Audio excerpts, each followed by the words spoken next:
buenas noches a todo el auditorio de Sin embargo al aire. Estamos de este lado ya más que listas. Parte del equipo de Versus, les doy la bienvenida. Muy buenas noches, muy buenos días, muy buenas tardes, depende del horario que nos esté viendo. Y esta jornada, ya que se alargó, pues vale la pena que estemos aquí en vivo. Muy buenas noches, ¿cómo estás, Dani? ¿Cómo está, Alina?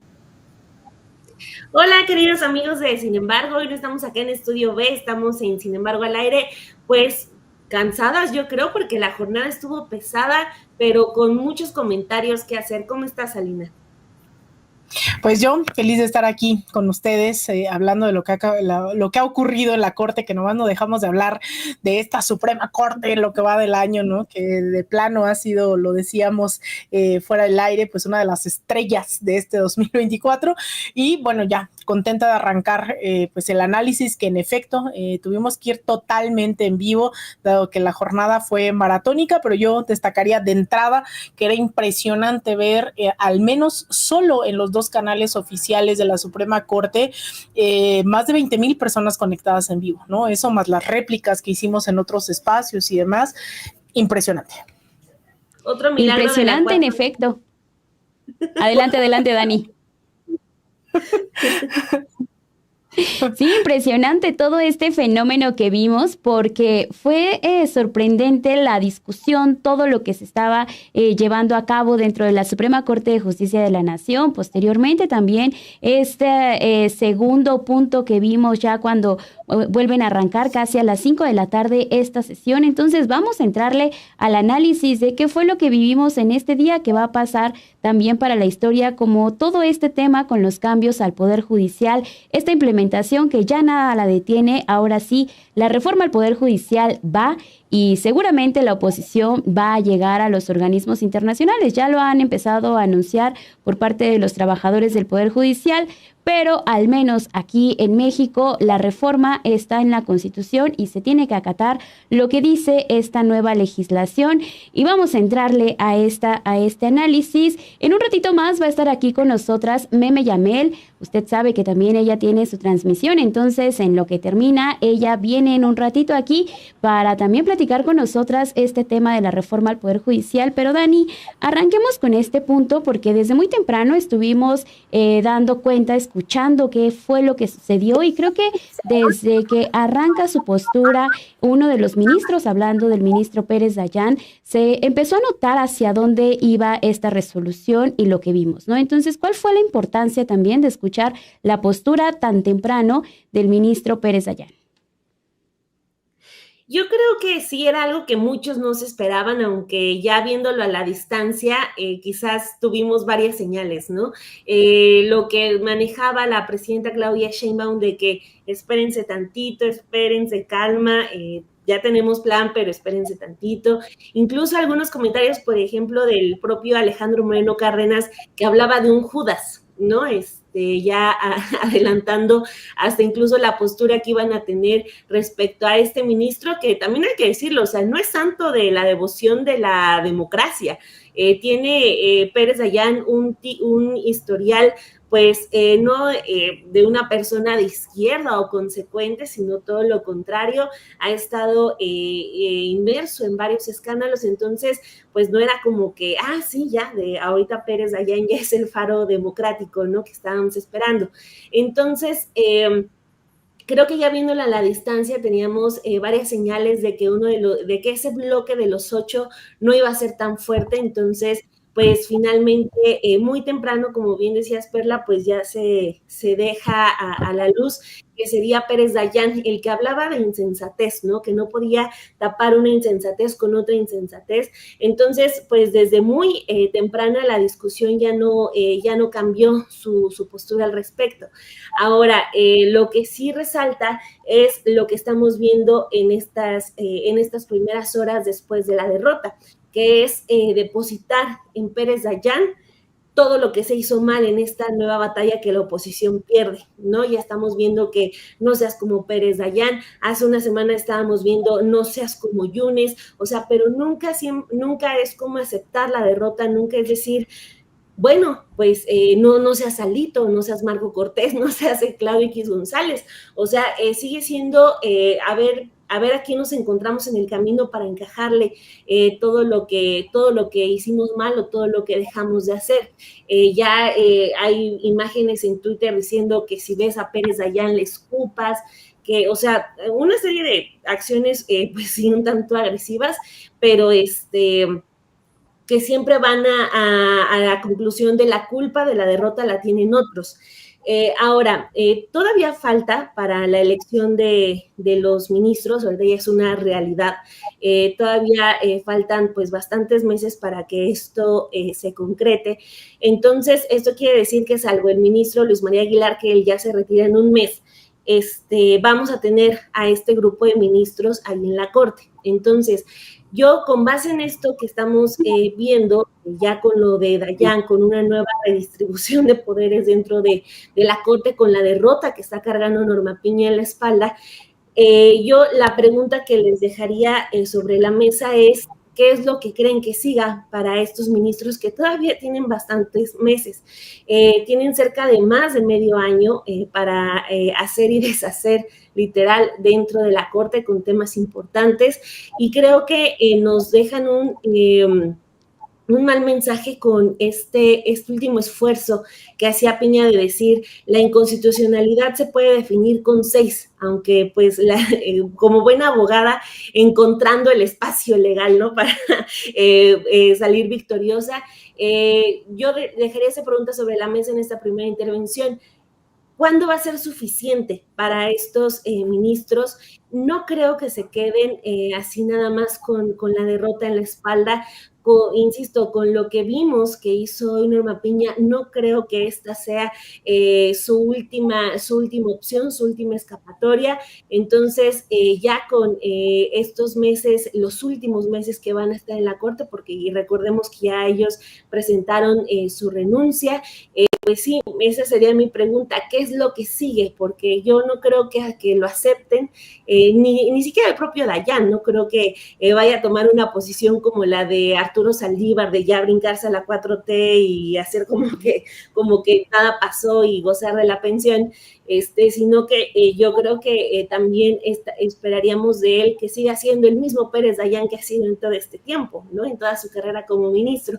Así que dejaría esa pregunta sobre la mesa, porque creo que aunque se gana esta batalla, la gana Morena, la gana la presidenta Claudia Sheinbaum, la gana el expresidente López Obrador, todavía en la Corte no es que se vayan a calmar las aguas. Uh-huh. Y antes de pasar a esa respuesta, Lina, y a ese análisis también de la pregunta que deja Dani aquí sobre la mesa, me gustaría también agregar qué fue lo que pasó y qué fue lo que vimos este día en la Suprema Corte de Justicia de la Nación, porque también parte de esta resolución nos habla de un golpe a los poderes fácticos. Sí había una representación por parte, y lo hemos dicho también en las ediciones anteriores de Versus, cómo se estaban conjuntando y cada vez agarraban a un personaje para tratar de defender sus intereses. Fue lo que le tocó también a la ministra presidenta de la Suprema Corte de Justicia de la Nación, Norma Lucía Piña Hernández, quien dio batalla desde la postura en la que se encontraba, pero también sabíamos cuáles son los intereses que estaba defendiendo. Entonces, desde tu punto de vista también y este análisis que realizas, Alina, ¿qué fue lo que sucedió en la Corte y estos golpes que se dan a los poderes fácticos? Mira, yo creo que hay que hacer un recuento, ¿no? Esto del Poder Judicial, por eso empezaba diciendo que venimos hablando de esto pensando que era el último round de esta batalla y en realidad siguen apareciendo, ¿no? Y siguen proliferando y no se cansan. Y yo siempre hago este chiste, ¿no? Que es la canción del Tri diciendo, la gente me dice que todo lo que hago está mal y yo no sé por qué, ¿no? Yo le echo muchas ganas, pero nada me sale bien. Y yo creo que ese ha sido el recuento de la Suprema Corte de Justicia durante los últimos meses, en donde han estirado la liga, y que va ligado a lo que pone sobre la mesa Dani, que yo sí creo que hoy hay una cierta ruptura, ¿no? Que a lo mejor para algunos no será esa ruptura definitiva, pero yo sí creo que esa liga la han estirado a tal grado de tratar de declarar inconstitucional la Constitución, con un montón de artimañas, leguleyas, diciendo que esto se trataba de una ley secundaria y entonces tratar de rebajar la Constitución a una ley secundaria federal, pero es que tal y tal. yo creo que hoy lo vimos todo, ¿no? Ya habíamos visto pues amparos, habíamos visto que detenían las reformas. Yo sí creo que hoy se rompe mucho esa liga porque yo no sé, a lo mejor es totalmente mi falta de expertise que sigue después de intentar declarar inconstitucional la Constitución. Y eso lo vimos durante muchas horas, fue ese debate. Yo creo que el único consenso que hubo sobre la mesa durante todos esos, horas, ¿no? Fue que se estaba tratando tal vez el caso más importante del último siglo tratado en la Suprema Corte de Justicia. Y eso fue por parte de la ministra Norma Piña, de Lenia Batres, de Layán, de Carrancá.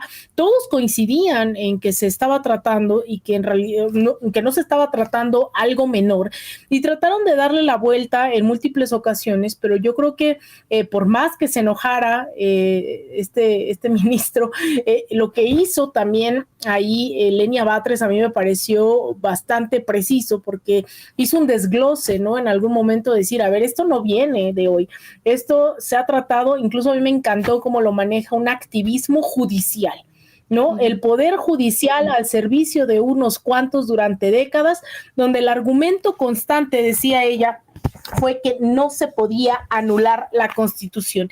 Y hace un recuento de los ejemplos en los cuales el EZLN trata de poner sobre la mesa la validez o no de los acuerdos de San Andrés, en donde durante Morena, que todavía no era partido, con la reforma energética, las reformas estructurales, bueno, pone un montón de ejemplos diciendo que el común denominador era no se podía anular la Constitución.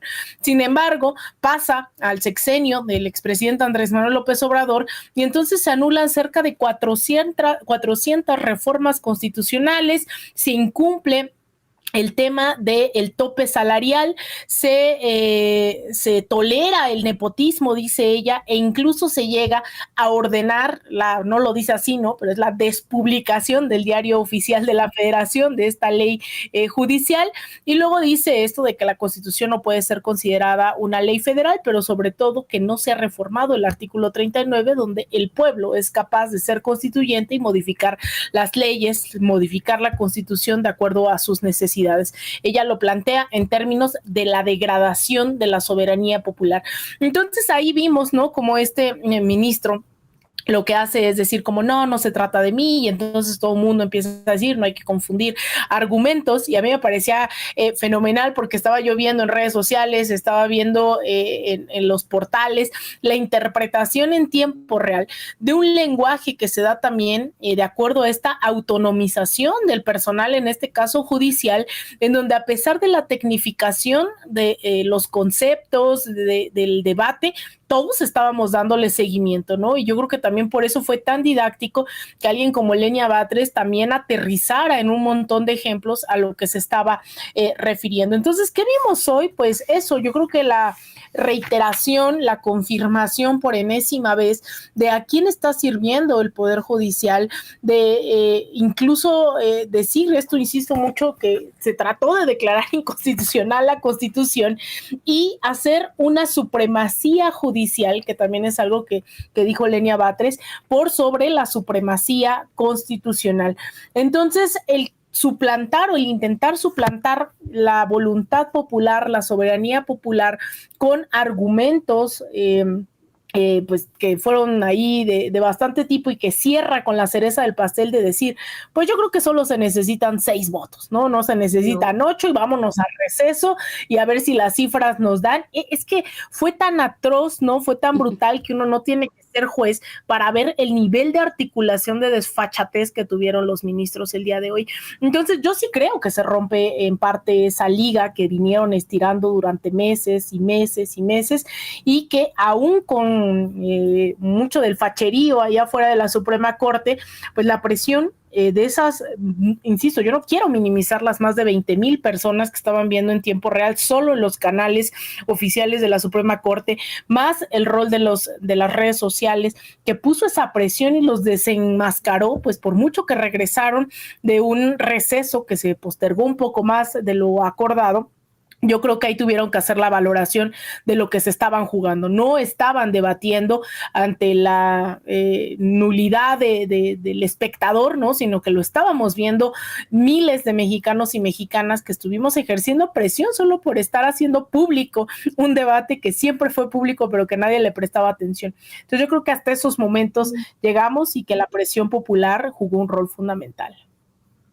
Y sobre porque eso, también, adelante, Dani. Rápidamente, o sea, porque la pregunta también es, ¿qué pensó Piña? Que nadie le estaba viendo, que nadie estaba observándolos, o sea, nadie le pasó un papelito entre todos los asesores y todo ese equipo que gana muchísimo dinero, o sea, y que siempre los está rodeando y que le aplauden cada que llega a la corte, o sea, nadie le dijo aguas, o sea, porque toda la dignidad que venía cosechando de la resistencia, esto y aquello, o sea, la echó por la borda al momento de decir, pues, ¿saben qué? Nos podemos aventar este rollo con 6 votos, ¿no? O sea, porque planeaba cerrar todo con una maña. Eso es, en pocas palabras, lo sorprendente de la sesión que vimos hoy y que al mismo tiempo termina dando la razón del por qué, o una de las tantas razones del por qué era necesario hacer una reforma de gran calado al Poder Judicial.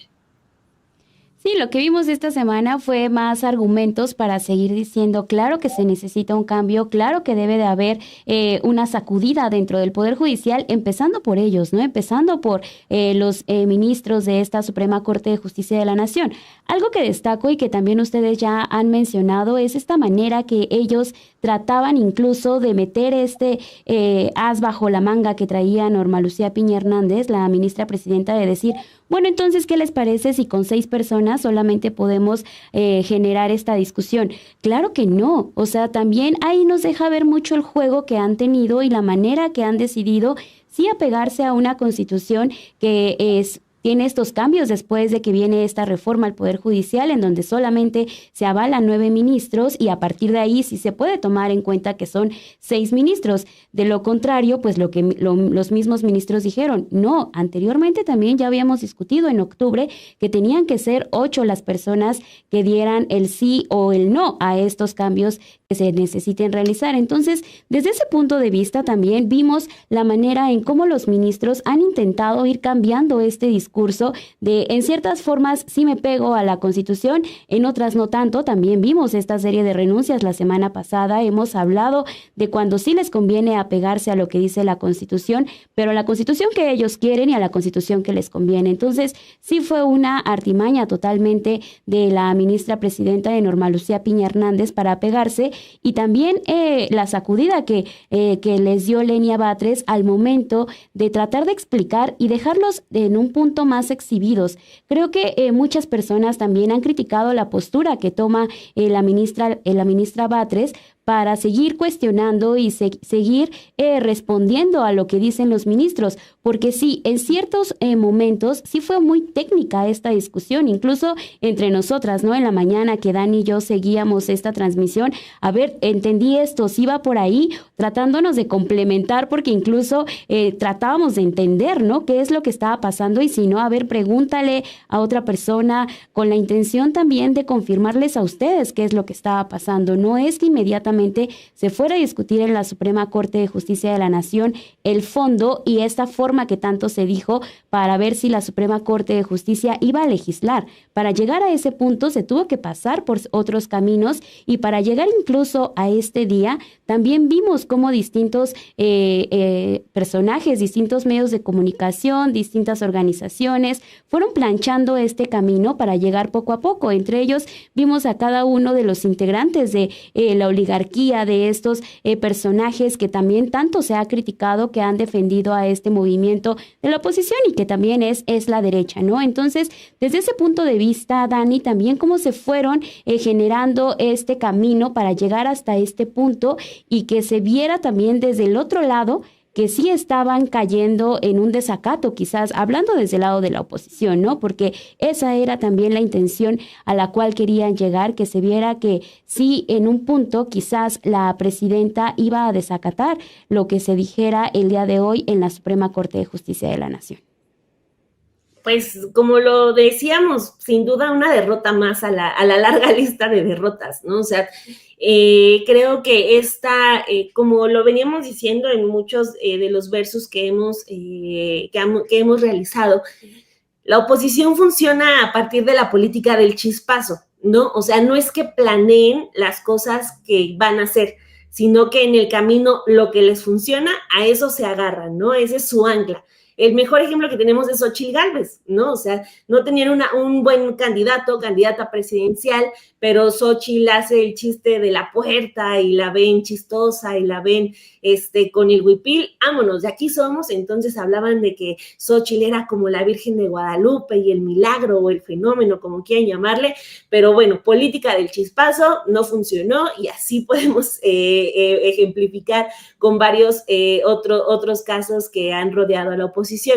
Desafortunadamente también terminan como exhibiéndose a sí mismos, ¿no? Por ejemplo, ahorita si uno se mete a Twitter, que es la red en donde están quejándose muchos con estos tweets de me dueles México, hoy se murió la democracia en México, hoy se muere un país como lo conocemos, etcétera. Hay tweets, por ejemplo, en donde señalan que Claudia Sheinbaum es evidente que consume drogas, que Lenia Batres es una gata, así, o sea, de ese nivel, ¿no? En lugar de estar pensando en una recomposición después de la derrota, o pues la pregunta que yo les hacía, ¿tienen todavía un poco más de medio año estos ministros? ¿Todavía tienen mucho margen de acción? No, o sea, se van a decir que Lenia Batres es una gata, que la gente está festejando y es muy tonta y no sabe que está festejando algo que le va a hacer, que le va a hacer mal en el corto y en el mediano plazo. Entonces, o sea, echándole la culpa a Pérez Dayán, que es con lo que empezaba mi participación esta noche. Entonces, así los vemos, ¿no? Vamos a ver la siguiente semana qué es lo que les va a funcionar, pero no se están sentando otra vez ni a reflexionar ni a planear su paso siguiente. Si Piña hace algo que les caiga bien en los siguientes días, van a seguir utilizándola, pero si no, también lo que han adelantado muchísimos columnistas es a Piña le espera un futuro como el de Xochitl, ¿no? El del olvido, el del maltrato, el del dejarla desamparada, ¿no? Entonces, de la oposición estamos obteniendo solamente este tipo de reacciones, pues que dejan, yo creo, muy desamparada a la gente que realmente sí está esperando que haya una oposición decente, una oposición que no sea ni la de Claudia X González, ni la de Alejandro Moreno Cárdenas, ni la de Marco Cortés, ni que sea la que le dice gata a una de las ministras, ¿no? Porque ese es el nivel que estamos viendo.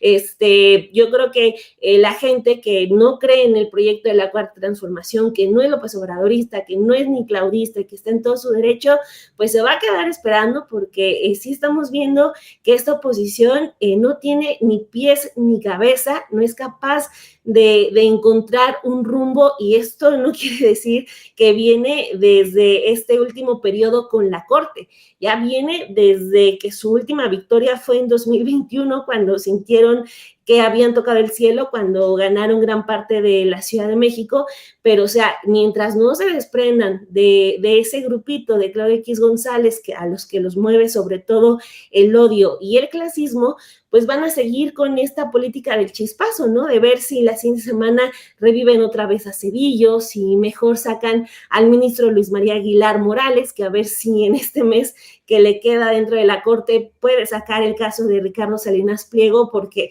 ese es otro tema que tampoco quería dejar pasar. El debate que viene respecto a la ley judicial, reforma judicial, es el del presupuesto, ¿no? Que está costando mucho, que el INE va a pedir 13,000 millones de pesos, que es bastante, que no, que menos, que esto y que aquello.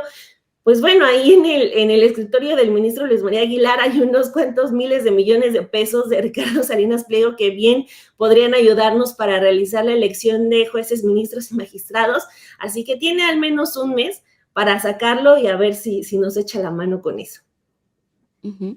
Y también, Alina, hablando sobre lo que viene y lo que no se va a quedar de esa manera, la Suprema Corte de Justicia de la Nación, también ya les decía hace un momento cuando arrancábamos esta transmisión especial de Versus, recuerde que todos los martes a las 10 de la noche es nuestro estreno en Estudio B, pero en esta ocasión, por ser un día especial, también fue importante traerles este análisis en vivo. Y pues en ese sentido también, ¿cómo ves estas quejas, todo esto que lo van a llevar a la Corte Interamericana? Ya ellos también habían anunciado que iban a ir a diversos organismos internacionales, pero ahora también que ya suman esta Corte, ¿qué es lo que tú prevés que vaya a pasar? Porque también el camino, y lo hemos platicado en los versus anteriores, lo que han hecho al menos con este lawfare en América Latina es un camino que ya tienen marcado, ¿no? Muchas veces se llega a este punto y terminan destituyendo a la presidenta o el presidente en turno. En esta ocasión seguimos,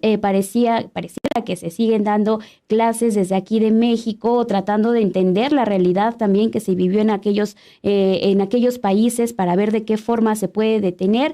Al menos lo que se vivió hoy puede sentirse como una victoria para el lado de la izquierda. Desde ese lado lo puedes ver así. ¿Y qué es lo que vaya a pasar, Alina?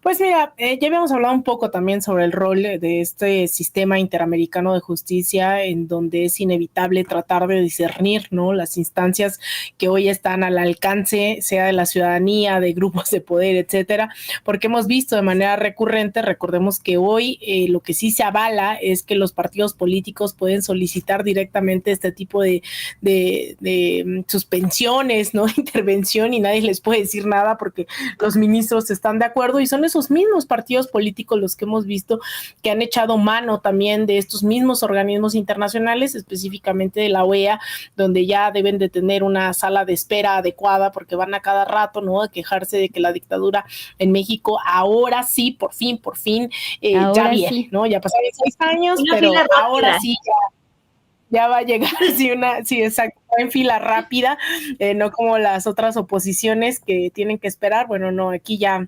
directamente Almagro les recibe. Entonces, bueno, ahí ha habido una colusión directa, ¿no?, de estos organismos como la OEA, que pues están prestos, ¿no?, para intervenir de manera total y absolutamente política, de acuerdo a los intereses de Estados Unidos en la región, y que ha sido exclusivamente la presión social en casos como Honduras, ¿no?, las protestas en Guatemala, los que han orientado otras decisiones que tal vez no esperábamos de un Almagro a pronunciarse en torno a ello. En el caso de la Comisión Interamericana, pues también hemos visto que jugó un rol fundamental, ¿no?, en varios casos de la justicia en México, y que también participó en el caso Ayotzinapa. Entonces, sí, no pretendo juzgar, ¿no?, del todo, ¿no?, cómo funciona esta Comisión Interamericana, pero también recordemos, pues, y yo lo he puesto sobre la mesa, específicamente en el caso de García Luna, ¿no?, de que nuestra soberanía, nuestras decisiones máximas pasen por tribunales, en este caso, ¿no?, que se encuentran con sede en Washington, pues no me parece lo más indicado, aunque también, insisto, ¿no?, hay otros episodios de la vida de este país que nos han hecho voltear, ¿no?, ante pues esa indignación, ante ese bloqueo institucional, específicamente en el caso de Ayotzinapa, donde había todas las puertas cerradas, había que buscar otras en donde sí se pudiera escuchar el caso. Entonces, bueno, eso es un uso faccioso, ¿no?, que están en estos pataleos constantes los jueces, los partidos políticos, tratando de invalidar una, ya no reforma, sino una ley que desde hace mucho se publicó y que llegaron al extremo, creíamos que era el extremo, ¿no?, cuando decían que había que despublicarla del Diario Oficial de la Federación, y dijeron, pues no, vamos por más, ¿no?, y vamos a declarar inconstitucional la Constitución. Entonces, ahí es en donde vemos que están dispuestos a hacer uso de todo lo que tengan a su alcance, y ahí es donde sí hemos puesto los otros ejemplos de lo que sí ha ocurrido en otros países, que no es el caso de México, y lo pongo luego, ¿no?, sobre la mesa por el gran apoyo, la legitimidad de este gobierno, de la propuesta, de que estuvo prácticamente en la campaña presidencial también de Claudia Sheinbaum, que era algo que se sabía, ¿no?, que se puso después de haber ido a las urnas. Entonces, eso impide que haya un intento de incluso eso, la presión hoy lleva a conclusiones que, bueno, después de ese receso era una locura escuchar, después de haber visto esas discusiones donde estaban dispuestos a llevarlo, ¿no? A las últimas consecuencias, y que no se lo esperaban justo por la posición de un Pérez Dayán, en donde dice esto de, por más que me trate de convencer a mí mismo de lo contrario, resolver en el sentido que propone la propuesta sería, lo digo con todo respeto y exclusivamente en el foro de mi propia persona, responder a una insensatez que va de irresponsablemente al texto supremo con otra insensatez, ¿no? Es algo que creo que desmoronó, vieron la vida pasar ante sus ojos estos jueces que estaban llevándolo al extremo. Entonces, pues claro, ya agotaron las instancias en el país, las instancias nacionales, ya no queda hacia dónde acudir, y mucho menos con una derecha tan debilitada electoralmente, e incluso espectros de la ultraderecha también derrotados ideológicamente, sin un proyecto que logre calar dentro del sentido común de la población. Entonces yo sí creo que pueden seguir pataleando, van a seguir haciendo las alianzas que, independientemente de este tema judicial, han estado haciendo durante todos estos años, incluso, ¿no? Juntándose con Vox en España, haciendo alianzas, invitando a Milei, ¿no? Lili Téllez invitaba a Milei al Congreso, es decir, ellos tienen claridad en que por ahí van, ¿no? Sus afinidades, sus intenciones, o cuando le dieron el golpe a Pedro Castillo, América Rangel y Lili Téllez decían que los peruanos estaban haciendo su sueño realidad, ¿no? De meter preso al presidente. Entonces, claro, hay un montón de posibilidades en el abanico de la derecha golpista, en contra de la soberanía nacional, entreguista, que todavía pueden echar mano, ¿no? No hay que desestimar, y yo siempre he insistido mucho en que no hay que bajar la guardia, porque las disputas van a ser permanentes, solo basta ver el arsenal mediático del que echaron mano durante todos estos días, ¿no? Los titulares eran atroces, Salinas Pliego lo estaba dando todo, ¿no? Por Salinas Pliego no paraba, ¿no? En titulares escandalosos y demás, pero también, insisto, el que la gente, o incluso ahorita, ¿no? Ver a más de 10,000 personas conectadas, a pesar de que todo el día se ha discutido esto, y aprovecho para mandar saludos, que veo que toda la familia de Teresa Rodríguez de la Vega nos está viendo en vivo, y a todos los del chat. Me parece que es parte de esa presión popular que se está haciendo hoy en torno a que la vida pública sea cada vez más pública. Sí, para eso también creo que en los versos pasados se ha hablado, ¿no? De este poder que hay en la gente, pero el poder de la gente también nos estaba diciendo aquí en el chat que ya Meme venía para acá, y en efecto ya está Meme aquí con nosotras, así que le damos la bienvenida. Muchísimas gracias, Meme, por haberte conectado después de tu programa. Muy buenas noches, y pues adelante, queremos escucharte con este análisis. Así que, ¿cuál es tu lectura que das a lo que sucedió este día, Meme? ¿Nos escuchas?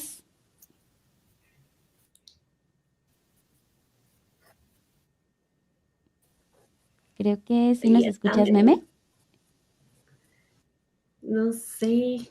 Creo que no nos escucha Meme. Ahí creo que ya las escucho. Creo que perfecto. Entré con un pequeño delay, pero a ver si me escuchan bien, porque... Sí, te escuchamos no perfecto. ¿Ahí me escuchan? Sí. O sea, yo sí las escucho. Perfecto. Ya estamos. Ok. Adelante, arráncate con tu análisis, Meme. Ya, maravilloso. Ya ahorita se ajusta esto de la señal. Pero sí, es justo lo que estamos viendo que pasa con la Suprema Corte. Me parece muy interesante. Las estuve escuchando mientras estaba aquí esperando un poco. Y lo que están haciendo lo que intentaron hacer los ministros de la Suprema Corte fue otra vez ir por encima de la voluntad popular. Pero lo hicieron de una manera que es, híjole, la maroma más épica que he visto hasta este momento en la Suprema Corte, y yo pensé que ya no me podían sorprender los propios ministros. O sea, yo pensé que ya no podían sorprendernos, y lo lograron, nos sorprendieron. ¿Cómo lo hicieron? Intentando aplicar un artículo de la ley que quieren o intentaron invalidar, diciendo que iban a utilizar 6 votos, cuando ellos saben que necesitaban 8, que es la mayoría calificada dentro de la Suprema Corte. Entonces, saben que eran 8 porque en este momento son 11 ministros. En la exposición de motivos se menciona de la ley ya hoy vigente en la Constitución que se iban a modificar a 9 ministros de la Suprema Corte. Entonces, con esos 9 ministros, los 6 que de los que habla este artículo que intentan aplicar son la mayoría calificada, pero en este momento no eran 6, eran 9. Digo, eran 11, no eran 9. ¿Eso qué quiere decir? Que tenían forzosamente que recurrir a los 8 votos. Cuando ven que Pérez Dayán se baja del club de los 8 votos, es cuando empiezan a entrar en crisis. Hay quienes dicen que era algo que sabían que podía pasar. Yo no estoy tan segura que supieran el sentido del voto de Pérez Dayán, porque se ve muy desesperado e incluso hasta improvisado cuando sacan los 6 votos, porque estaban en un inicio hablando de los 8 votos y no que sí, que los 8 con los 8, y en eso, cuando empiezan a escuchar a Pérez Dayán, que aunque no está de acuerdo con la ley, tampoco va a cambiar el sentido de sus posicionamientos pasados, presentes y futuros, entonces la cara de la ministra Piña cambia en un sentido de decir, caray, bueno, que eran 8, no, son 6, somos 6. No, eso fue... Yo escuché muchas cosas bizarras en esta sesión, pero creo que esa fue la que más me sorprende, porque ya era la estrategia desesperada y llegó hasta la improvisación. Pero además, ese momento nos demostró que el pueblo tiene razón y que esto nunca fue una decisión o nunca fue un debate jurídico ni legal, sino político. Los ministros de la Suprema Corte se quitaron la toga y decidieron hacer política. Esto es muy delicado. Ellos representan un poder. Es el poder judicial, no es un poder que haga reformas, no es un poder que le toque redactar reformas, no, es un poder que se ampara en la Constitución para que las leyes y las normas y los actos de autoridad sean apegados a la Constitución, para que si en el Ejecutivo toman una decisión, sea apegada a la Constitución, para que si en el Legislativo modifican la Constitución o modifican una ley, sea apegada a la Constitución. Entonces, hoy decidieron quitarse la toalla y convertirse en actores políticos que no lo son, para reformar la Constitución, que no es su poder. Y un ministro entró en razón, se van a este receso, y cuando regresan del receso ya vemos que no solo es Pérez Dayán, sino que había otros ministros que dijeron no, o sea, no puedo decir que con 6 sale, porque en este momento somos 11. Y lo peor es que escuchabas o leías los comentarios de abogados que defienden o jueces que defienden al Poder Judicial, justificar es que está en la Constitución. Y dices, claro, pero en esa misma Constitución que defienden solamente un artículo, en esa misma dice que los jueces, ministros y magistrados se van a elección. En esa misma dice que se tienen que apegar a la austeridad. En esa misma dice que se tienen que bajar el sueldo. Pueden amparar en contra de la Constitución y que no proceden las impugnaciones o las acciones de inconstitucional en contra de la Constitución. No pueden hacer como que sí les gusta un artículo, pero los demás. Creo que estamos teniendo un problema con el audio de Meme Yamel, pero básicamente pues sí, ¿no? Es parte también de lo que hemos estado platicando hasta este punto, que es también cómo intentaron 8 ministros, al menos lo que se tenía también después de que se da la procedencia para que sí se presente este proyecto que se discute en la Suprema Corte de Justicia de la Nación este martes 5 de noviembre, pues que quede esta decisión que se tomara por parte de estos ministros por encima del voto popular, de la gente que salió a las urnas y también de lo que se ha defendido. Entonces, en ese sentido, Dani, también creo que al menos aquí en Versus se ha hablado de cuáles son las obligaciones que hay por parte también de la ciudadanía, ¿no? No nada más es salir, votar, sino también continuar viendo, vigilando qué es lo que pasa, que se llegue incluso a este tipo de sesiones, ¿no? A seguirlas, a estar presentes, pese a que no entendamos, ya lo mencionaba hace un momento Alina, inmediatamente se veían las interpretaciones para tratar de ver qué se estaba haciendo. Entonces, ¿cómo viste también la reacción de la ciudadanía? Que ahora varios de los comentarios, se ha hablado aquí mucho de los comentarios de la oposición, pero también donde está esa otra parte de la ciudadanía que siente esta victoria después de que se da y se desecha este proyecto del ministro González Alcántara Carranca. Sí, solo que es desafortunado que justo falló el internet de Meme en ese momento porque estaba llegando a un punto muy importante, que es cómo también se activó alrededor de cuando Piña manda al famoso receso diciendo que sí se puede hacer con 6 votos, que no necesitaban 8, cómo se activó toda una red de abogados diciendo sí se puede, porque lo acaban de aprobar en la reforma. O sea, estaban recurriendo a la reforma que querían declarar inconstitucional para decir que sí se podía. Entonces ya mágicamente era la gran reforma y estaban diciendo, ven Morena por aprobar las cosas tan rápido, por ni fijarse, cuando estaban ocultando ese gran dato de que se requieren esos 6 votos cuando ya el cuerpo de ministros es menor, no cuando hay 11 ministros como lo que teníamos ahorita. Pero fue realmente sorprendente ver cómo esa orquesta abogadil se activó en instantes, porque ya todos habían encontrado ese hueco legal para poder frenar la reforma con los 6 votos, tal como lo había dejado Piña antes del famoso receso. Entonces, bueno, ahorita seguramente Meme lo retomará, pero siguiéndome con lo otro que ponías, Perla, sí, o sea, el hecho, tenemos como pocas maneras de cuantificar el interés de hoy de la gente, ¿no? Alina mencionaba al menos de los números de la gente que estuvo conectada en los canales de YouTube. Eso nos podría dar un acercamiento, pero es solamente una pequeña parte, ¿no? O sea, siempre se dice, sí, las redes sociales pueden ser todo, pueden ser benditas, pueden ser malditas, pero el mundo está allá afuera, ¿no? Entonces, la gente en las calles estaba 100% politizada, la gente quizás si no pudo seguir la sesión, sí sabe que hoy iba a ocurrir algo, sí sabe que quizás mañana va a tener que enterarse de algo en la mañanera, algo que tiene ahí pendiente, algo que la presidenta dijo, lo platicamos el miércoles.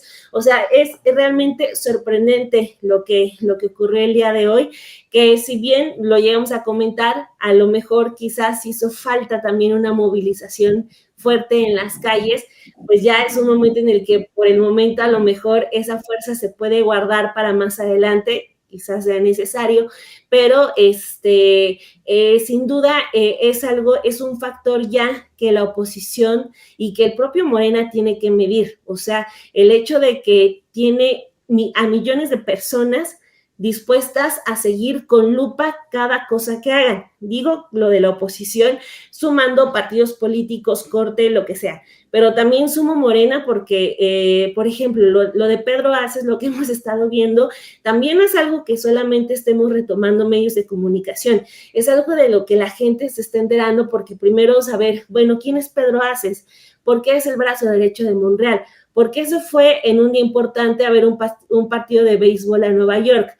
¿Por qué está diciendo que hay fantasmas en la Cámara de Diputados que están votando por él? ¿Por qué Sergio Gutiérrez Luna tiene que salir a decir, no, fue una intermitencia del internet? O sea, todo mundo carga con esos millones de personas que están muy al pendiente.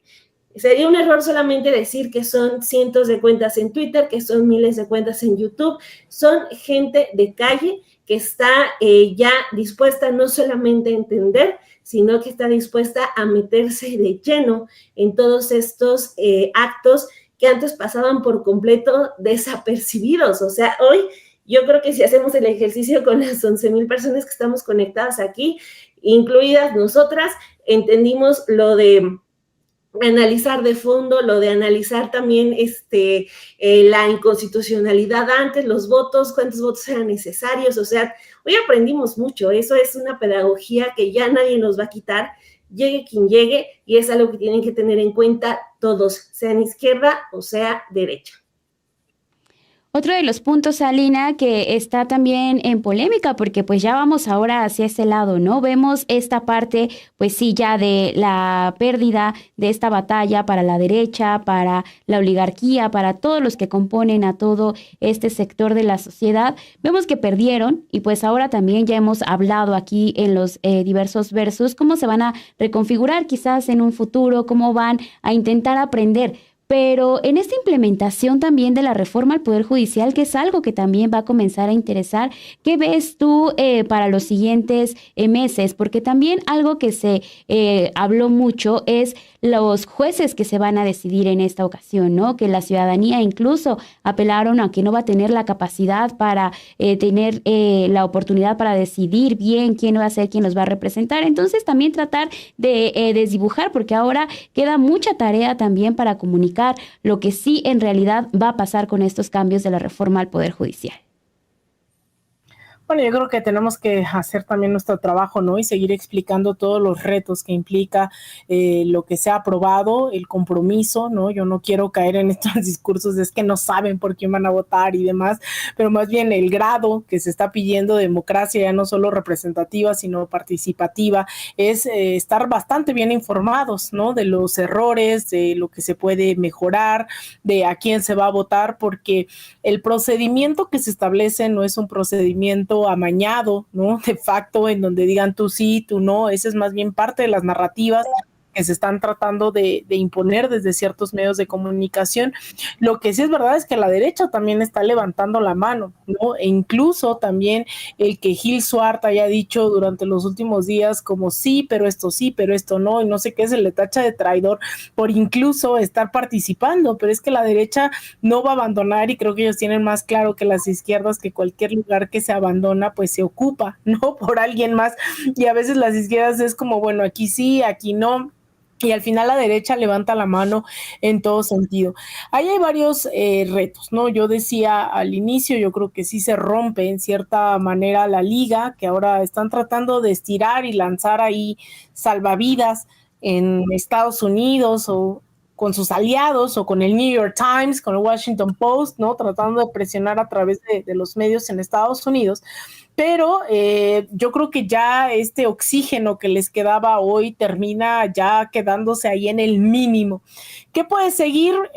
Ahí es donde hay que tener esa claridad de que no creo que vayan a ceder, a pesar de que ya pusieron su renuncia, no es inmediata, los vamos a tener todavía unos cuantos meses más ahí con la toga, ¿no? Decidiendo, tratando de presionar. Yo también creo que se sorprendieron con esta postura de Pérez Dayán, pero yo no creo que tampoco hay que cantar victoria, ¿no? No es como que él dijera, ay, sí, ahora voy a ser prudente y ya no voy a estar consecuentando lo que me dicen mis amiguitos y demás. O sea, ese no es el caso, más bien que cupo cierta prudencia por la presión social, pero por lo insostenible de las dimensiones que querían insistir, ¿no? El acabar con la voluntad popular para asumirse ellos, los constituyentes, el pueblo, por encima de la Constitución, fue bastante burdo. Y ahí es donde también yo creo que si bien ahora no hubo movilizaciones, que era lo que hablábamos el versus pasado, que decía, no es como que haya una fecha, decía Dani, para salir a manifestarse. Bueno, yo solo espero que pues ya no hubo manifestaciones, pero que espero que esto no se vuelva también algo rutinario, el no disputar también en esas movilizaciones, en las calles, y sí cederle esos espacios, porque veíamos a una Kenia López Rabadán a las afueras de la Suprema Corte enardecida, ¿no? Respeta la toga, Pérez Dayán, ¿no? Y demás, y la izquierda pues lo estuvimos viendo, ¿no? En la transmisión. Entonces también ahí habrá que hacer valoraciones de hasta cuándo va a ser esa la norma, si esto fue porque pues a lo mejor ya estaba relativamente ganado, que yo no creo, ¿no? Pero bueno, pues vamos a ver también ahí hasta dónde quieren seguir en esta recta final de sus periodos, ¿no? Ya con la toga puesta. Y en ese sentido también, Meme, ¿qué sigue? ¿Qué ves? Fue la pregunta también que lanza al inicio de esta transmisión Dani Barragán y que no te tocó escuchar, pero que sí estamos aquí para presentártela, ¿no? Y a ver qué piensas tú, qué es lo que sigue en la Suprema Corte de Justicia de la Nación, porque lo que vamos a ver también es a un grupo de ministros que ha intentado pues defender sus privilegios y creo que hasta el último momento lo van a seguir haciendo. Lo vimos ya esta tarde con la ministra presidenta Norma Lucía Piña Hernández, quien ella sí decidió aplicar esta triquiñuela y decir, bueno, que sean 6, entonces pues ya vemos que no van a tener empacho en sacar lo que sea para seguir defendiendo cada uno de sus espacios y de sus privilegios. Entonces también creo que de ese lado también van a estar ellos defendiendo estas decisiones que se vayan a tomar, los casos que se vayan a discutir en la Suprema Corte de Justicia de la Nación y no van a cambiar tampoco la postura en estos últimos próximos meses. La postura que han tenido es la misma postura que van a tener, la postura que tuvo el ministro Pérez Dayán, en esta ocasión le funcionó, no sabemos cuál haya sido la manera que lo haya llevado a ese pensamiento, pero de que muy probablemente va a continuar con sus dictámenes como lo hemos visto, quizás va a seguir así de esa forma, porque es un ministro que ya tiene historia también. Entonces, ¿tú qué piensas, Meme? ¿Qué sigue en la Suprema Corte de Justicia de la Nación? Y nos estamos pegando así a la madera para que no se te corte el internet. No, yo me estoy pegando hacia cierto personaje empresarial que decide que a esta hora tiene que fallar el internet. No diremos nombres, pero bueno, entrando justo en ese debate, yo quiero rescatar, antes de entrar a responder esa pregunta, quiero mencionar en particular dos cosas de las muchas bizarras que escuché en esta sesión. Una de ellas es cortesía de Luis María Aguilar, y dijo varias, pero cuando Luis María Aguilar entra en este debate con Lenia Batres y con Yasmín Esquivel, recurre a esta estrategia que es cuando la falta de argumentos existe, entonces te agarras de lo primero que encuentras. ¿Y qué es lo primero que hace? Enojarse porque no mencionan el apellido completo de González Alcántara Carrancá, o porque no le dicen el ministro González Alcántara Carrancá. Esa es la primera. ¿Por qué? Vaya, estamos en qué momento de los apellidos compuestos. ¿Se llama ministro González? Sí. ¿Es González Alcántara? También. ¿Es Alcántara Carrancá? Claro que sí. ¿Es Carrancá? También. Entonces, el que se enoje porque no le llaman por el apellido completo me recordó mucho esta escena de Lili Tellez con Gerardo Fernández Noroña cuando le dice, di mi nombre completo, bellaco. O sea, me recordó mucho esa escena. Imagínense al grado en el que estamos, porque me recordó a la escena, estuvo a punto de decirle, diga mi nombre completo, bellaca. Esa escena, ese primer posicionamiento ya de por sí demeritaba mucho lo que iba a decir. Luego, en ese mismo, empieza a debatirle a Lenia Batres y a Yasmín Esquivel por el tono de voz. O sea, no le parece que otras ministras alzaran la voz, porque entonces él lo relaciona con que es un asunto político. ¿En qué momento alzar o no la voz tiene que ver con que es un asunto político? Ellos lo hicieron político en el momento en el que ellos asumieron oposición. Y quiero regresar a este incidente de la cena de diciembre, cuando ni Norma Piña ni Alcántara Carrancá lograron ponerse de acuerdo en la versión pública que iban a dar sobre la cena de diciembre, porque Norma Piña dijo que no fue en la casa de González Alcántara Carrancá, pero González Alcántara Carrancá dijo que sí fue en su casa, pero él no estuvo. O sea, prestó la casa. Vamos, vaya escena. Él presta la casa, le deja las llaves y encima uno de los invitados es Alejandro Moreno Cárdenas. Yo no sé en cabeza de quién cabe dejarle las llaves de tu casa a Alejandro Moreno Cárdenas o a cualquiera para sentarse a hablar. Norma Piña dijo que no fue un asunto político, pero él dijo que fue para resolver lo que sí eventualmente era un asunto electoral. Entonces, estas contradicciones que se han estado dando, aunadas a este posicionamiento de Luis María Aguilar, donde dice que no es político, por supuesto que lo hacen muy político. Pero, ¿a qué quiero llegar con todo esto? Perdón la interrupción, pero aparte, el mismo ministro que se queja de que no es un asunto político, sale, toma el megáfono y habla en un mitin. O sea, tal cual la contradicción completa, ¿no? Exactamente, sale y agarra el megáfono y dice, yo hice lo que pude, pero no fue suficiente. O sea, eso no es político. Y luego, espérense, porque la cereza del pastel fue todavía maravillosa. Alejandro Moreno Cárdenas subió una publicación diciendo que Pérez Dayán no fue un buen opositor. Perdón, estamos hablando de un ministro de la Suprema Corte. Se supone que ellos no son la oposición. La oposición se supone que es... Exactamente. Se supone que la oposición es Alejandro Moreno Cárdenas o Marco Cortés, que afuera, haciendo política, se atreve a decir semejante cosa como, asumiendo que el proyecto de González Alcántara Carrancá iba a prosperar, dijo que a ver de qué lado están las Fuerzas Armadas.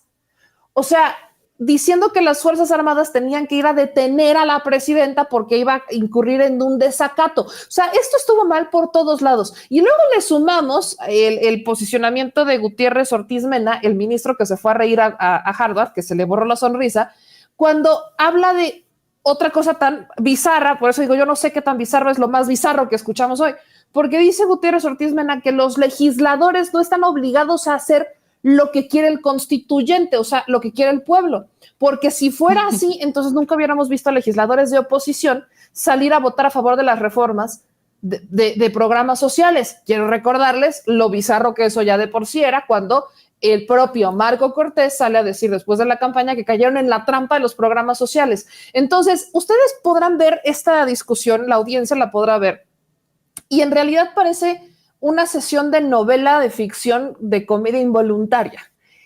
¿A dónde vamos a llegar? Y por eso hacía como toda esta introducción. Ya vimos maromas, ya vimos desesperación, ya vimos que intentaron hacer lo que juraron nunca hacer porque en más de una sentencia y jurisprudencia dijeron que no se podía ir en contra de la Constitución y hoy dijeron que sí. Un ministro de ellos terminó diciendo que no, que era cierto, no podían ir en contra de la Constitución y se apegó a esa congruencia, ¿no? Aunque no estaba de acuerdo con el proyecto. Ahora a él es al que llaman dictador, a él es el que llaman traidor, que se sometió a la dictadura. ¿Y quién lo dice? Un poder que no quiere reformarse a menos que sea bajo sus propias condiciones. Un poder que no quiere elecciones. Un poder que sí parece una dictadura y es el Poder Judicial, no el Ejecutivo. Entonces, creo que pese a que esta batalla parece la última, no sé si realmente sea la última, porque todavía están los trabajadores del Poder Judicial diciendo que ellos, aunque los traicionaron y aunque este fue un duro golpe, que entonces no se van a dejar y salen a hablar de golpes de Estado. Yo me encantaría que alguien les explicara lo que es un golpe de Estado porque aparentemente no lo saben y salen a decir que viene un golpe de Estado, que lo que ocurrió en esa sesión fue un golpe de Estado y que ellos en cualquier momento los van a correr. Bueno, que no se han enterado de cómo viene la reforma. O sea, salen a decir que los ministros hoy van a pagar con sus cabezas lo que acaban de hacer. Bueno, es que ministros, jueces y magistrados se van a elección en 2025 y los otros en 2027. No pueden decir que una parte de la ley les gusta y otra no. Eso es hacer política y aparte muy mala. Entonces, yo no creo que estemos lejos de ver cómo van a intentar ir en contra ya de la aplicación, ¿no? Ya en contra de la reforma, hoy ley vigente, ya no pueden hacer mucho, pero sí creo que van a intentar boicotear la aplicación. Van a intentar desesperadamente boicotearla. Creo que hay que tener muy sobre la mesa el rol que va a jugar cada una de estas comisiones que van a revisar si cumplen o no con los requisitos los aspirantes, particularmente la de la Suprema Corte, porque esa es la mesa de todas, la menos equilibrada, entendiendo que quienes están ahí están abiertamente en contra de la aplicación de la reforma y que muchos son de los que justo estaban diciendo que sí quieren que se aplicara lo de los 6 votos cuando todavía son 11 ministros. Entonces, si son capaces de aventarse ese tipo de maromas, si son capaces de ir en contra de la propia ley, de ir en contra hasta de sus principios y de la Constitución, no me sorprendería ver intentos de boicot en la aplicación ya de la norma durante la elección. Y creo que eso también está pasando en el INE, cuando originalmente proyectaban que iba a costar 7,000 millones y hoy están proyectando que costará 13,000 millones de pesos, que no tiene sentido porque no va a haber presupuesto para eventos, para mítines, entendiendo que eso no va a pasar, se me hace un costo absurdo. Y recordemos que también en el Instituto Nacional Electoral pues están abiertamente en contra de la impartición, diciendo que es que a ellos los van a detener por ir o incurrir en un desacato cuando ya existen posicionamientos del Tribunal Electoral que dicen pues es que la ley se tiene que aplicar y punto. Entonces creo que estamos lejos todavía, viene el proceso electoral, todavía viene el debate del presupuesto, veo que ahí va a haber mucho intento de boicot, no quiero ser el de mal agüero, pero lo que nos están haciendo, lo que le están haciendo al pueblo, no nos deja otro camino más que ver o pensar lo peor de ellos. No nos pueden sorprender, pero todavía creo que pueden hacer muchas cosas para ir en contra de la aplicación, que es el mismo, o sea, en el mismo sentido, ir en contra de la mayoría del pueblo de México. Sí, pues ya vimos la manera, ¿no? En cómo han actuado y pues sí, como hemos dicho, no van a dejar de insistir, ahí van a continuar. Esta era una gran batalla que se iba a discutir en la Suprema Corte de Justicia de la Nación. Ya vimos cómo se desecha este proyecto de sentencia del ministro Juan Luis González Alcántara Carranca, pero como también hemos mencionado en este versus, no se debe de bajar la guardia, al contrario, se tiene que voltear a ver a todos los lados porque no sabemos desde dónde pueda llegar también este siguiente golpe que pueda pueda tener los cambios a la reforma al Poder Judicial. Y antes de terminar, ya estamos en la recta final de este Versus. Muchísimas gracias a todos los que se han quedado hasta el final. Más de 10,700 personas todavía conectadas en esta transmisión. Muchísimas gracias. Y antes de terminar, quiero preguntarles cómo ven el panorama, ya la pregunta en general para todas. ¿Cómo ven este panorama de las elecciones en Estados Unidos? Porque pareciera que quedaron eclipsadas después de todo este análisis, discusión, todo lo que vivimos aquí en nuestro país, pero también se dan estas elecciones en Estados Unidos en donde Donald Trump, la última información que tenemos, se acaba de dar a conocer que ganó también en Carolina del Norte y con lo cual ya se está acercando y aventajando también, teniendo una gran ventaja sobre Kamala Harris. Entonces, ¿cómo vislumbran este panorama si gana Donald Trump? Porque pareciera que hacia allá va esta elección, Dani. Bueno, a ver, yo estaba viendo el mapa de AP, le dan hasta ahorita 230 a Trump y 192 a Kamala. 192. Se está pintando de rojo Estados Unidos, no del rojo que le gusta a Alina Duarte. Rojo, que por cierto, yo le daría a ella mi espacio de análisis, que ella es la internacionalista, la experta en esta mesa. Porque yo diría, ni le cedo mi espacio, porque yo diría, gane quien gane, nos carga el payaso. Ya con eso cierro. Adelante, Alina. Bueno, sí, el panorama no se ve nada bueno, pero en realidad eso tiene que ver con que tanto republicanos como demócratas han sostenido una política profundamente intervencionista en el caso de México, ¿no? Basta recordar la política migratoria de Barack Obama, en donde deportó incluso más personas que las que deportó Donald Trump, o la misión Rápido y Furioso durante el gobierno de Felipe Calderón. Y en el caso de los republicanos, pues ahí un poco ha sido blofeo, porque en realidad la relación de Donald Trump con la Cuarta Transformación, la verdad es que la llevaron súper bien en ese sentido, además, claro, de una política migratoria que tenemos que seguir insistiendo en que no ha sido digna, sobre todo en la frontera sur, y que, bueno, ahí Donald Trump ha estado amenazando durante todos estos días como parte de su campaña en deportar ahora sí masivamente, ¿no?, a todo tipo de migrantes, que forma parte de su campaña, el tema del muro, el tema de restaurar y fortalecer en su plenitud y de forma más contundente el programa Quédate en México, para que aquel o aquella persona que busque asilo en Estados Unidos tendrá que esperar el veredicto en territorio mexicano. Y hemos visto también recientemente, hace unas 48 horas máximo, que también habló sobre el tema de incrementar aranceles. Dice, yo no conozco a la presidenta, pero pues ahí les va, ¿no? Si no me hacen caso, voy a incrementar, lo cual es un poco un balazo en el pie, ¿no? Porque los afectados serían los propios capitales estadounidenses, transnacionales y el pueblo de Estados Unidos. Entonces es un poco más ese blofeo, y que también, bueno, cerrar la frontera siendo el principal socio comercial actualmente de Estados Unidos, y con un crecimiento de los BRICS, con una guerra que sostienen contra China y Rusia, definitivamente no es la opción. Pero yo pondría, para cerrar, el centro en algo que estuve insistiendo mucho durante estos versus, programas, análisis, que ya veremos el día de mañana cómo resulta, pero hasta ahora, por ejemplo, Jill Stein del Partido Verde tiene casi 500,000 de votos, ¿no? A pesar del boicot, a pesar de la invisibilización al 100% de los medios de comunicación en Estados Unidos, no me parece menor, a lo mejor es menos de un punto porcentual, pero eso habla de que sí se está traduciendo, además la gente está volteando a ver.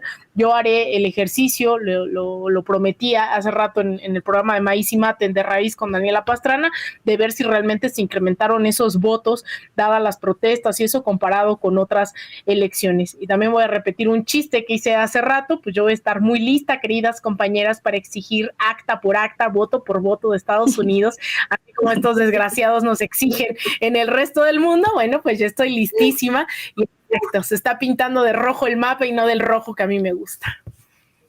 Meme. Ese rojo que tanto nos gusta. Yo por un momento pensé que ya Estados Unidos iba a ser socialista comunista y dije, no, ya me acordé que es Estados Unidos.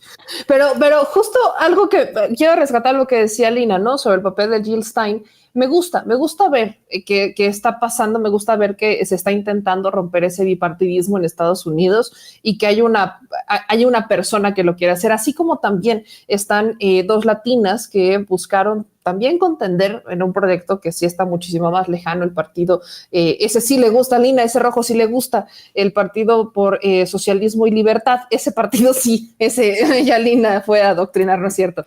Dolia, no me creas. Pero justo, ese sí me gusta. Ese rojo sí gusta, pero me gusta ver que sí hay ya estas manifestaciones quizás muy jóvenes, muy verdes, por intentar romper ya ese bipartidismo en Estados Unidos, porque al final gane Trump o gane Kamala, sabemos que van a hacerlo, o sea, van por lo mismo, pero con estrategias distintas, ¿no? En el caso de los republicanos son más frontales, yo diría hasta un poco más hipócritas o más bien cínicos, ¿no? Como más descarados, mientras que los demócratas son más hipocritones, lo digo con todo respeto, ¿verdad? Pero pues es que desde México no se ve distinto, ¿no? Es como más de yo no voy a hacer nada, yo te abrazo y te beso y qué padre y todo, pero tómala, ahí te van tus deportes, ¿no? Entonces, cuando volteas a ver que no tocan ni con el pétalo de una rosa a estas empresas que fabrican armas, que son responsables parcialmente del tráfico de armas, cuando ves que ambos quieren financiar guerras distintas, pero al final guerras, cuando ves que ambos van por este tipo de apoyos hacia Israel, y entonces a Israel, en el caso de Trump, ¿no? Decía su candidato a vicepresidente que en vez de que Israel esté bombardeando Gaza, mejor que vaya a bombardear China, ¿no? O en el caso de Kamala, pues esta insistencia por seguir apoyando a Israel con el genocidio en Gaza. Entonces, vemos que al menos de ese lado no se ve distinto, ninguno está abordando algo diferente o algo distinto, por ejemplo, para nuestros paisanos, ¿no? En los casos demócratas, yo no sé cuántas veces he escuchado que ya van a regularizar a nuestros paisanos y bueno, aquí estamos. Y por mucho que ganara Kamala, parece que el Congreso, al menos el Senado, lo va a tener el Partido Republicano. Entonces simplemente se quedará como una promesa vacía más, solo como por intentar ganar el voto de los latinos, que sí es un peso, pero que sigue siendo verde comparado con los cabilderos de otros intereses que tienen, pues al final la presión en Estados Unidos. Lo único que me da mucha confianza o me reconforta demasiado es que México hoy sí tiene una política ideológica distinta, sólida, que México hoy reconoce cuál es su poder y que reconoce que pues las amenazas de Estados Unidos, bien lo decía Lina, pues son un balazo para ellos, ¿no? Si Trump intenta imponer los aranceles, pues eventualmente va a salir más afectado él y ¿qué va a terminar haciendo? Terminar reculando. Lo mismo que podrá decir muchas cosas en campaña, pero la implementación no es la misma. La mano de obra en Estados Unidos es latina, gran parte es migrante y es una mano de obra muy barata, muy mal pagada, y en empresas muy inestables. Cuando hay una tragedia, ¿quiénes levantan? Los migrantes, son los que construyen. Y el no tenerlos regularizados es algo que le ha beneficiado a Estados Unidos. Por eso es que también vemos muy lejano que realmente cumplan esa promesa de darles papeles a nuestros paisanos o a los migrantes en general. Entonces, creo que aquí hay varios factores que los estamos viendo desde México, pero insisto, me reconforta mucho el papel que hoy tiene México, que es un faro de luz para América Latina, pero también es esa contención. Me decían hace rato en Nodal de Argentina que en Argentina lo ven completamente distinto a México, ¿no? Que aquí en México se ven, o sea, desde Argentina ven a México y dicen, ay, qué padre que México puede decir que tiene una política ideológica sólida. Aquí en Argentina no podemos decir eso. Si gana Trump nos va a dar en la tostada en Argentina, ¿no? Entonces, vemos cómo América Latina sí juega un rol importante y lo que pasa en Estados Unidos sí afecta, pero depende quién esté al mando y depende cómo se lleve esa política, el qué tanto te afecta lo que pudieran hacer. Entonces yo creo que hoy México está en un momento completamente distinto y mucho más sólido a como estábamos en la primera elección de Donald Trump. Sí, creo que eso es también parte de lo que destaco de estas elecciones, ¿no? La postura que vaya a tener México, ya fuera con Donald Trump o ya fuera con Kamala Harris, los resultados que veamos, pues ya sabemos, la política de Estados Unidos no va a cambiar con uno o con otro, más bien la manera en que están ejecutando sus acciones. Pero ahora creo que se ha visto una postura con la cual se encontraron, al menos allá en la presidencia de Estados Unidos, que es una nueva política que se está haciendo aquí en México y que se está implementando, y lo primero que se dice es no al injerencismo, no, los problemas de casa son de casa, aquí se resuelven, y creo que eso también se tiene que ir acatando por parte de cada uno de los presidentes que vayan a llegar, ya sea Donald Trump o ya sea Kamala Harris, que por lo que vemos, pues Donald Trump parece que sí va a terminar quedándose con esta presidencia de Estados Unidos, pero bueno, pues mañana esperemos ya tener resultados más claros de estas elecciones también allá en el país norteamericano. Y con eso terminamos este versus. Muchísimas gracias a todos los que se quedaron hasta el final. Muchas gracias a todo el equipo también de periodistas que aquí siguió con nosotros en esta transmisión, a Ana Méndez, a Luis, a Ilse. Muchas gracias por prestarnos este espacio. Y recuerde que todos los martes a las 10 de la noche esta mesa también la encuentra con los distintos temas de coyuntura, con temas de interés para todos ustedes en Estudio B, que es el canal hermano de Sin embargo al aire.